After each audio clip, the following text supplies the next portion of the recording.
এখন কারো সাথে আর তেমন কথা বলতে ইচ্ছে করে না। ইচ্ছে হয় না কাউকে ফোন করে কয়েক মিনিট কথা বলি।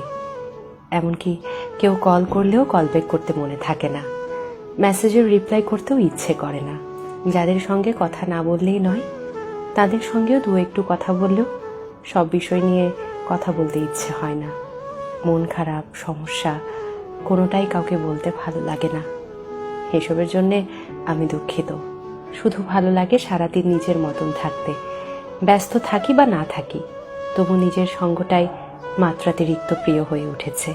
যেই সঙ্গীহীনতায় একটা সময় আমার মন খারাপ হতো, মনে হতো আমিই যেন দুনিয়ার সবচেয়ে একলা অসহায় মানুষ।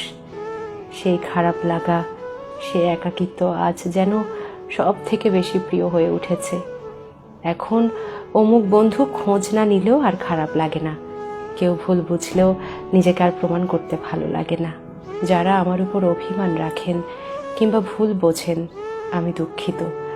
আমি নিজের ইচ্ছের বিরুদ্ধে কারো সাথে কথা বা সম্পর্ক কোনোটাই আপাতত রাখতে পারছি না।